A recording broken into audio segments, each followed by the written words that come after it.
terima kasih sudah bergabung bersama kita dalam acara talk show kita pada pagi hari ini yang akan mengupas bagaimana nih topik yang menarik.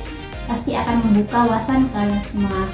Saya moderator Aprilia Cahyatri dan saya akan menemani Anda dalam acara pagi ini. Hari ini kita berbicara tentang bagaimana bullying dan kekerasan seksual nih teman-teman.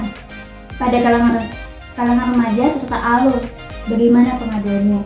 Dan untuk itu, kita sudah kedatangan teman kita yang sangat luar biasa pada pagi hari ini yang memberikan informasi kekerasan seksual atau bullying. Sebelum itu, kita mulai, mari kita beri tepuk tangan yang meriah dulu dong. Baik, terima kasih Kak April. Baik, untuk teman-teman semuanya, sebelumnya saya perkenalan dulu ya Kak ya. Ya, perkenalkan nama saya Nilam Anggun Setiawati dari kelas 23C Keperawatan Universitas Dr. Subandi. Baik teman-teman semuanya, ini langsung aja Kak ya. Langsung aja boleh Kak. Jadi teman-teman semuanya, di sini saya akan memberikan informasi mengenai bullying dan kekerasan seksual pada remaja sekaligus bagaimana alur pengaduan di Satgas PPKS UDS, kampus tercinta kita ya. Wah, ya. benar sekali Kak, di kampus kita ada alur pengaduannya ternyata Kak. Iya, benar sekali. Baik teman-teman sekalian, bullying merupakan suatu perilaku agresif yang dilakukan oleh seseorang atau sekelompok orang di mana mereka melakukan bullying tersebut kepada seseorang yang dianggap lebih rendah, lebih lemah, dan rentan. Nah, dan bullying ini dilakukan secara sengaja dan terus-menerus untuk menyakiti, baik secara mental maupun fisik, kemudian menjatuhkan, merendahkan, dan mengintimidasi korban. Nah, bullying ini sendiri terdapat 3 jenis. Yang pertama, bullying secara fisik. Seperti apa tuh Kak? Nah, bullying secara fisik, contohnya seperti kekerasan terhadap seseorang ketika kita misalnya memukul, menendang atau mendorong teman kita sendiri, itu sudah termasuk bullying loh Kak April. Oh, marah sekali. Iya, apalagi sekarang kita kan di dunia kampus, dunia perkuliahan ya, biasanya kita bercanda dengan memukul atau mendorong, biasanya sampai terjatuh. Sebenarnya kita menganggap kalau itu sebuah candaan, tetapi kalau melihat dari arti bullying sendiri, itu termasuk sikap atau tindakan perilaku yang agresif seperti itu. Kemudian yang kedua ada jenis bullying secara verbal. Contohnya dia menyakiti hati seseorang tersebut dengan menghina atau mengejek kekurangannya, fisiknya, seperti wah kok kamu kok jelek sekali, gendut sekali, hitam sekali, benar sekali. Nah, kemudian yang ketiga ada bullying secara sosial. Contohnya dia menjadi provokator temannya untuk menjauhi teman satunya. Kemudian mengadu domba, itu termasuk juga bullying Kak. Banyak sekali tuh. Iya, benar sekali. Kemudian kekerasan seksual ya. Kekerasan seksual merupakan segala bentuk atau tindakan yang dilakukan oleh pelaku secara paksa atau tanpa persetujuan korban untuk mengalami atau melakukan aktivitas seksual. Segala bentuk pelecehan seksual, pemerkosaan, dan kemudian pelecehan seksual secara verbal, non-verbal itu termasuk bullying. Kemudian ada juga pemaksaan kekerasan seksual, seperti kita memaksa seseorang untuk bekerja di industri seks. Itu termasuk juga dengan kekerasan seksual. Nah, seperti kita memegang, menyentuh, meraba, itu sudah dikatakan sebagai kekerasan seksual loh. Wah, padahal cuma memegang ya. Ya. Tanpa persetujuan pasti Kak. Iya, benar sekali. Selanjutnya apakah ada pertanyaan Kak April? Oh, ini ada nih Kak. Baik, untuk selanjutnya kita akan diskusi pada kali ini. Untuk pertanyaan yang pertama, bisa dijelaskan apa aja sih faktor yang menjadi penyebab terjadinya bullying dan kekerasan seksual itu? Baik, jadi faktor penyebab terjadinya bullying atau kekerasan seksual tersebut yang pertama ada dari faktor pribadi. Seseorang yang mengalami trauma di masa lalu atau menjadi korban dari kekerasan seksual atau bullying, bisa jadi di masa depan dia akan menjadi sebagai pelakunya karena dia berpikir itu adalah cara untuk membalaskan dendam. Begitu. Kemudian ada faktor dari lingkungan keluarga. Seseorang yang tumbuh dari keluarga yang mengalami kekerasan tidak menutup kemungkinan dia akan melakukan atau meniru perilaku tersebut di luar rumah. Karena dia beranggapan bahwa kekerasan bisa menyelesaikan masalah. Kemudian ada juga pengaruh teman sebaya.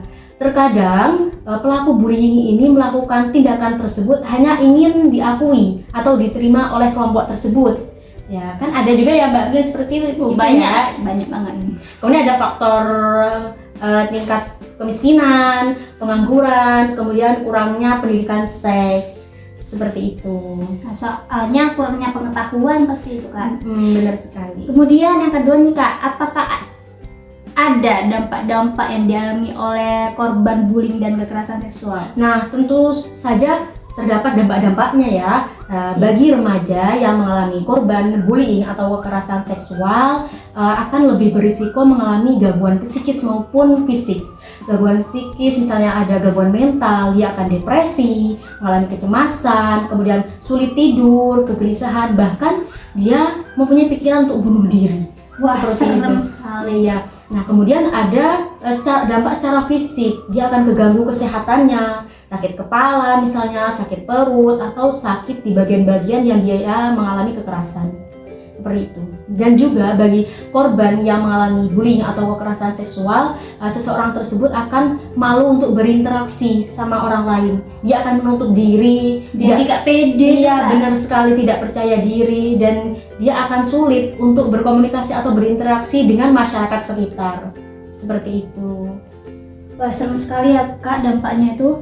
Terus Iya. bagaimana nih Kak? Pasti ada cara dong, caranya kita untuk mencegah terjadinya bullying dan kekerasan seksual tersebut. Nah, ada nih teman-teman, cara kita untuk mencegah. Yang pertama, kita harus menjauhi teman yang sering melakukan sikap bullying atau tindakan kekerasan tersebut, supaya kita tidak terprovokator atau mengikuti teman kita tersebut yang melakukan tindakan kekerasan tersebut. Kemudian ada juga untuk orang tua bisa memberikan edukasi kepada anaknya tentang pentingnya pendidikan seks, kemudian tentang bullying, itu sangat penting. Kita juga bisa nih melakukan penyuluhan atau sosialisasi remaja seperti saat ini. Kita melakukan pemberian informasi kepada teman-teman semuanya mengenai bullying dan kekerasan seksual. Dan juga bisa dilakukan pelatihan untuk orang tua dan guru agar terlaksananya lingkungan yang aman dan nyaman seperti di sekolah, seperti itu ya. Begitu. Baik, untuk yang selanjutnya nih Kak, bagaimana nih caranya kita untuk melaporkan kasus bullying dan kekerasan seksual di kampus kita ini? Nah, untuk teman-teman semuanya, jangan takut untuk melaporkan apabila kita mengalami kekerasan seksual atau bullying, karena di UDS sudah ada Satgas PPKS. Seperti itu. Jadi, caranya bagaimana tuh Kak? Oke, caranya akan saya informasikan. Jadi kita perlu mengisi formulir pengaduan. Nah, formulir pengaduan ini terdapat di link. Kita perlu membuka akun Instagram Satgas PPKT di UDS. Kemudian kita membuka link tersebut dan mengisi formulir pengaduan secara lengkap. Di situ terdapat naskah permasalahan yang kita hadapi, kemudian foto atau bukti yang mendukung saat terjadi kekerasan atau bullying terhadap kita sebagai korban. Nah, kemudian nanti Satgas PPKS UDS akan menginvestigasi sesuai dengan prosedur.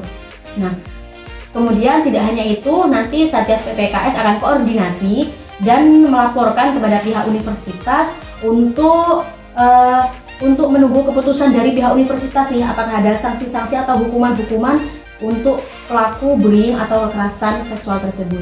Jadi teman-teman semuanya jangan takut untuk melaporkan ya, karena di UDS di kampus kita sudah ada Satgas PPKS-nya. Seperti itu Kak. Sangat membantu sekali nih kampus kita nih Kak. Betul, Jadi kan? teman-teman jangan lupa untuk melaporkan ya jika kalian semua misal terkena bullying atau kekerasan seksual dimanapun kalian berada. Baik, sudah selesai talk show kita pada pagi hari ini Kak ya. Terima kasih nih Kak Nilam. Sama-sama. Terima kasih juga untuk teman-teman semua yang sudah menonton. Jangan lupa komen, like, dan subscribe akun kita ya Kak April ya. Pasti dong. Terima kasih teman-teman semuanya. Terima kasih ya Kak April ya.